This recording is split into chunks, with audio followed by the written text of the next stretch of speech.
Hi Tom, how are you? Thanks for sitting down. Thanks for having me. So you are in college now, are you? What are you studying? I'm actually finished now.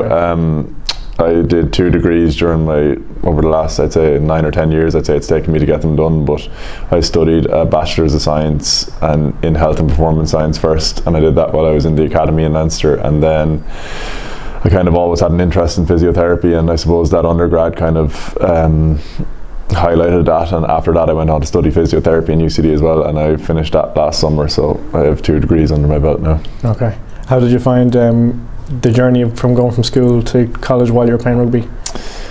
Well, I suppose rugby kind of helped the transition and made it a little bit easier, because I suppose when you go into college first, you don't really know anyone. I had a couple of lads in my school who went to the same college, but they were in different degrees. But I suppose I joined the rugby team.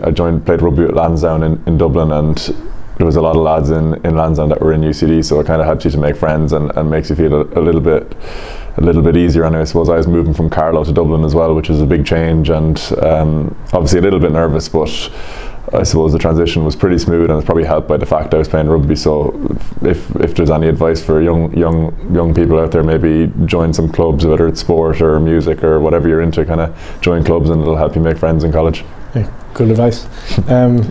Bringing it back to your time at secondary school, how did you find the balance between your rugby training and then also studying, being your junior cert and your leaving cert? Yeah, I suppose I would have played loads of sports in secondary school. I was probably on every sports team in the school, and then clubs and stuff outside that as well. So I spent a good bit of time training and running around after different teams, but I kind of always had in my head that I wanted to do pretty well in my leaving cert and my junior cert, probably more so my leaving cert. I had my head screwed on a bit more as I got a bit older, but I kind of just made sure I got enough work done that I was getting decent grades in my exams. And I suppose in 5th and 6th year, when you're coming up to that leaving cert, I would have been doing like after school study in school, so to make sure that I got my stuff done before I had training that evening. So I suppose a lot of it is about kind of organisation skills and making sure you have organised time where you're going to get your actual schoolwork done, so then you can actually go training or go hang around with your friends guilt-free, I suppose. So you had to manage your time very effectively. Yeah, I suppose that's probably the big one, even now, and even through my college degree. Time management is probably the most important skill, I'd say, if you're kind of trying to balance 2 things, which in my case was professional rugby and college. But I know most people who go to college will have other interests as well. It might not be rugby, it might be something else you want to do outside of that, and with the correct time management, there's no reason why you can't do both.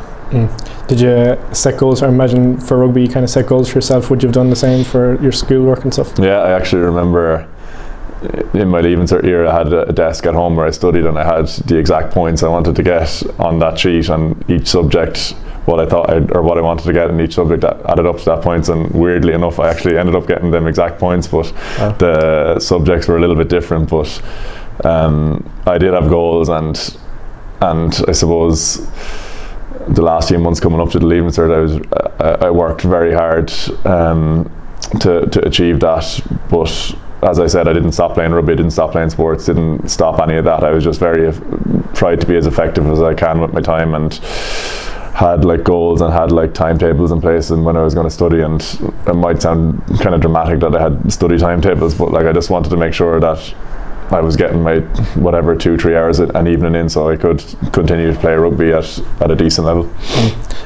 What were your favourite subjects, I suppose, in school, and were those the easier ones to study than the ones you didn't like? Yeah, I suppose my favourite were the sciences. I said that earlier. I suppose biology and chemistry I liked. Biology probably was my favourite subject. It was kind of there was all sorts of stuff covered in it, but the kind of bits about the human body and anatomy and that sort of stuff is what I was really interested in. And I suppose because I liked it, I found it easier to study. And then stuff like maths and I suppose maths was probably the subject that's probably not the way my brain works. I'm probably better at studying the sciences. I don't know, everyone's different, but I tried to put as much time into maths. I probably didn't enjoy doing it as much as I did the other subjects. So I kind of tried to give equal time to every subject, and I suppose I use the mocks as a marker maybe in my results. If I did very well in some subjects, I kind of maybe put a little bit less time into them, but then put more time into the subjects that I needed, or you kind of have an idea of yourself of what you need to work on. What would you say to someone who maybe enjoys rugby or enjoys the sport that they play, but don't exactly enjoy schoolwork? They kind of just want to be playing rugby, but they probably know deep down that school is important. But what would you say to? I just say make sure you get an education. Like, I'm turning 30 this summer, and I know rugby won't last forever. I've had a good career, and hopefully it continues for a few more years, but I'm kind of at the stage now where I'm thinking about what I want to do after rugby, and I'm lucky I have a degree's done, and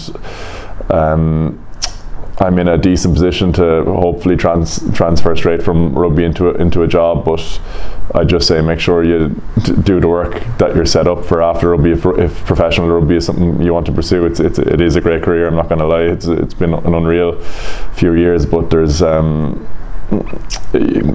you're not going to be able to survive forever playing rugby. So I just say make sure you put in the work now, and I know it can be hard sometimes to sit down and study and motivate yourself to study, but just if you can somehow dedicate some time each week to doing a little bit of study and getting stuff done, and get a college degree under your belt if you can, and that's just what I'd recommend, because as I said, sports careers are great, but they're finished when you're mid-30s, and you need something for after that.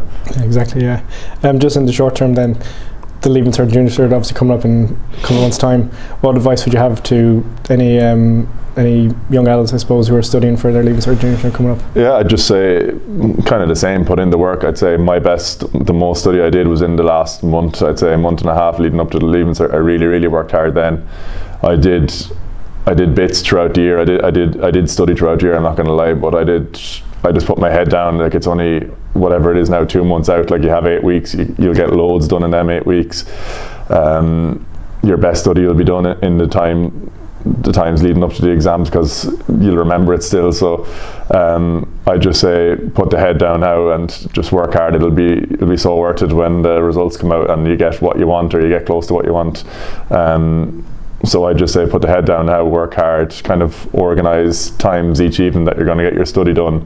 And I'd probably also say don't give up your sports completely. It's kind of nice to have that break from study and that bit of a balance to your life as well. So I'd say just kind of maybe make out a timetable for the next few months, like have a weekly timetable in place, that when you're put in your training sessions, put in when you want to hang out with your friends, and then work your study around that. But just make sure you have whatever enough is for you. It could be 3 hours for some people, it could be an hour and a half for others. Just do a little bit every night and work hard for the next 2 months, and it'll fly by. Yeah, that's good advice. You said how you did that when you were in school. When it came to going on to college then, and obviously balancing a full-time or part-time rugby player at the time, were some of the strategies kind of similar enough to how you balance between your study and your rugby? Yeah, definitely. I suppose when you get into an academy, like, rugby is always going to come first. Like, you have to show up for rugby training or you're not going to get a contract. So I kind of worked around my rugby schedule a little bit. I suppose I played with Leinster and Connacht, and the schedule has been pretty similar with both clubs. I think across most rugby teams in the world it is.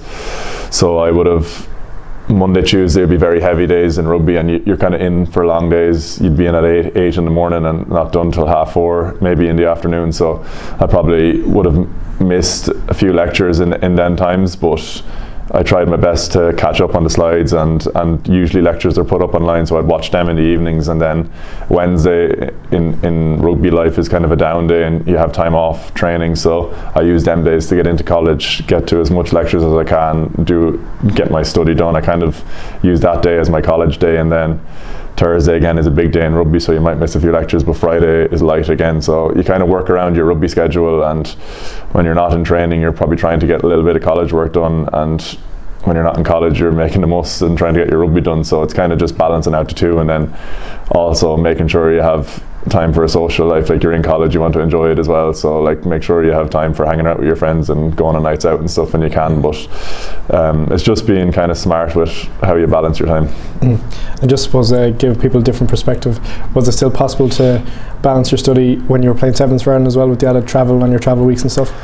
Yeah, it was probably challenging enough, but I suppose you do lots of traveling, and I suppose you just bring the laptop with you, and like, if every rugby player in the changing room, I'd say 90% of the lads down there are studying or have studied, so it's not like it's weird or anything to go off and do an hour study, like loads of lads do it, and it just shows you that it's very doable being a professional athlete and studying. You do have that time, like downtime to recover, like physios want you to recover, coaches want you to recover, but why not use that to bang out an hour study instead of, I don't know, walking around going to coffee shops and stuff. But of course you want time for that as well, but you can definitely do all three, like have a social life, play sport, and get your education. Like, say now, for like leaving it, like some people would take it far more seriously than others, and like there will be cases that people might drop their sports for that for a length of time. And say if they knew their education would be there forever as opposed to one career, but do you think there's a window where people could, say, put down the professional hat for a while if they're trying to get there, so say 5th year leavings or that, first year college, and then try and pick up the pace to get back in sports careers? Or do you think it's time sensitive too? I suppose just a bit off the ball question. So you're kind of saying like give up, like not like just go easy on the sport, get your degree, and then go back into professional sport, or trying to aspire to get back into it as opposed to trying to, you know, like at that age, even sort of talking about sub academy. So like, could it be a realistic thing where you could dial it down a bit and then ramp it back up after exams, or do you think it's just about trying to maintain a balance of the two? Well, I suppose for me, a balance was the way I did it, and I tried to maintain the two, and it worked. But I have seen people who've, whether it's for education or not, but have come into the professional setups a little bit later, playing All-Ireland League Rugby with clubs and stuff like that. So I know one guy in particular, Daly, who I played with in Leinster. He would have played with Leinster for a few years recently, a couple of years ago actually now, but I know he was picked up from the AIL, and he had a good job in an accounting firm in Dublin, so maybe he kind of tailored off to get a good leaving cert and a good job, but he was playing so well in the AIL, he got picked up. So there is always chances to come into professional sport later on, but whether that's down to education and you want to spend more time studying, or whether you don't actually get into an academy, there is always hope to get pulled in later. So there definitely is other routes, yeah. So if it is 2 or 3 months you want to take off to focus on study, I'm sure it'll be no harm to your rugby career. Might even extend it because there's less chance of getting injured or something like that.